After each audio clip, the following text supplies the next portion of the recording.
Depuis son retrait du protocole de Kyoto en 2011, le Canada fait figure de mauvais élève sur la scène internationale. Et pourtant, il pourrait en être tout autrement, selon un groupe de scientifiques qui propose un véritable plan d'action pour agir sur le climat. Bonsoir Chantal. Bonsoir Céline. Donc après avoir sonné l'alarme, les scientifiques là, sont plutôt en mode solution. Et vous savez, la beauté de la chose, c'est que les citoyens, les gens qui nous regardent, sont invités à leur faire part de leurs suggestions. Alors, c'est une initiative qu'on doit à un groupe qui s'appelle Dialogue pour un Canada vert. Ça, c'est un regroupement de plus d'une soixantaine de scientifiques qui proviennent des universités partout au Canada et qui font partie de disciplines allant de la biologie à l'économie, à l'écologie, au droit et j'en passe. Et ils se sont réunis à l'initiative d'une biologiste, Catherine Potvin, qui est professeure à l'Université McGill, qui est une spécialiste de la forêt tropicale, qui a été négociatrice pour le Panama aux grandes conférences sur le climat. Elle connaît donc bien les enjeux de part et d'autre et elle a, avec ses collègues, pondu ce document qui a été lancé à Montréal, qui s'appelle « Agir sur les changements climatiques, des solutions d'universitaires canadiens et canadiennes ».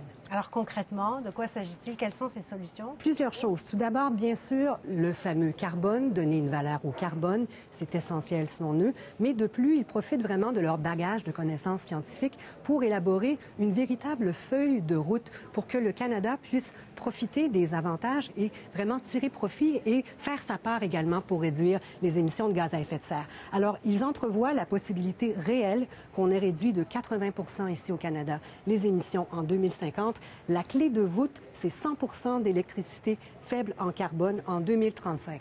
Ça a l'air énorme comme ça, je vous le concède, mais ils ont vraiment fouillé la littérature pour arriver à dessiner une très belle carte qu'on voit présentement. Alors, cette carte, c'est la carte du potentiel d'énergie renouvelable du Canada. On voit en vert sur les côtes, à l'est et à l'ouest, le potentiel de l'éolien. Au centre, dans les prairies, en jaune, on voit le potentiel de l'énergie solaire dans les prairies, dans le centre du Canada. Il y a les barrages qui sont ces petits points blancs, ceux qui existent déjà. En rose, on voit ceux qui pourraient exister. Et tout ça relié par un réseau de transport d'électricité faible en carbone, parce que leur souhait ultime, c'est qu'on n'ait pas un Canada traversé par des pipelines, mais plutôt par des réseaux de transport d'électricité faits d'énergie renouvelable. Alors, ça rend tout ça très concret, c'est intéressant. Et en terminant, les citoyens qui le désirent, vous en parliez au début, peuvent justement faire leurs suggestions, s'impliquer dans ce projet-là. En personne, demain soir, 6 mai à Montréal, au cœur des séances de l'Université du Québec à Montréal, pour une séance de consultation publique en compagnie de certains des scientifiques qui ont écrit ce document. Et pour ceux qui n'ont pas la chance d'être là, ils ne sont pas en reste puisque l'Association francophone pour le savoir, l'ACFAS, a un site dédié où on peut aller consulter le document d'une soixantaine de pages. On peut aussi faire ses suggestions et donner ses commentaires. Il faut savoir qu'en parallèle, les scientifiques rencontrent également les politiciens. On l'a fait à Québec, on l'a fait à Ottawa. On espère rencontrer ceux qui vont représenter le Canada lors de la grande conférence à Paris sur le climat à la fin de l'année. Très bien.